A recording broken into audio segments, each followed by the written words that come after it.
Hello everyone, welcome back to my channel Pannala Akshaya. So ఈరోజు AI క్లాస్లో మనం expert system గురించి మాట్లాడదాం.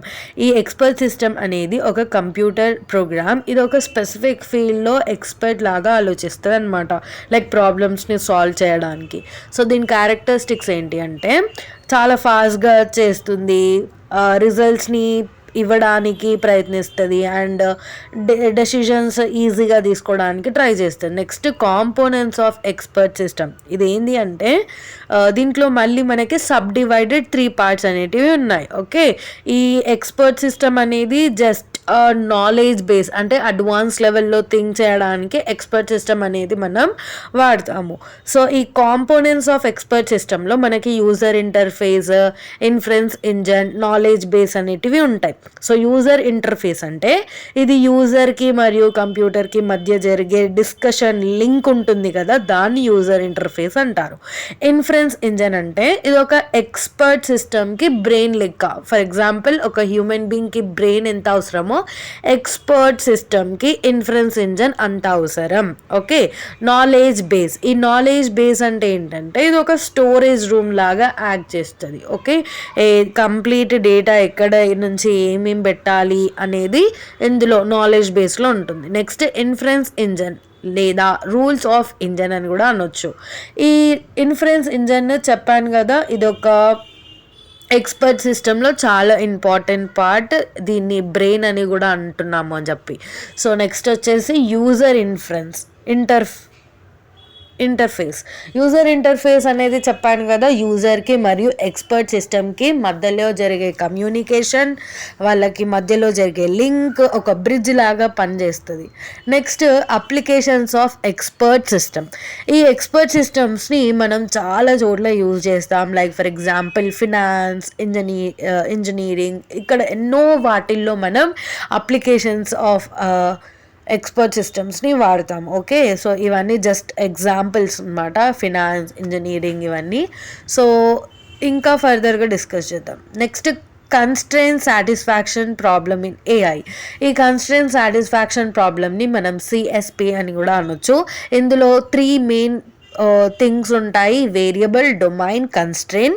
వేరియబుల్ వచ్చేసి మనం సాల్వ్ చేయడానికి డిఫరెంట్ కైండ్ ఆఫ్ సింబల్స్ని యూస్ చేస్తాం కదా, లైక్ XYZ, ఒక కంటైనర్ లాగా యాక్ట్ చేసేదాన్ని వేరియబుల్ అని అంటాము. నెక్స్ట్ డొమైన్లో మనం ఇచ్చే position, like for example first position ఇస్తే it is a first domain, second domain, third domain అని అంటారట. Next constraint. ఈ కన్స్ట్రెయింట్ ఏంటి అంటే మనకి different rules and regulations, conditions ఉంటాయి కదా, అన్నిటినీ ఫాలో అవుతుందా లేదా. ఫర్ ఎగ్జాంపుల్ నాకు A+B² కావాలి, ఆ కండిషన్ నేను అక్కడ ఇచ్చాను కాబట్టి అది ఫాలో అవుతుందా లేదా అనేది కన్స్ట్రెయింట్ చూస్తుంది. ఓకే, రిప్రజెంటేషన్ ఆఫ్ సిఎస్పిలో మనకి మెయిన్ కావాల్సింది ఈ 3: వేరియబుల్, డొమైన్, కన్స్ట్రెయింట్. ఈ 3 ఉంటే మన సిఎస్పి రిప్రజెంటేషన్ అనేది చాలా బాగుంటుంది. ఈ సిఎస్పి అంటే ఏంటి? Constraint satisfaction problem. ఓకేనా, ఇవి మీకు అర్థమవుతే ఫర్దర్ వచ్చే టాపిక్స్ అన్నీ మీకు ఈజీగా అర్థమవుతాయి.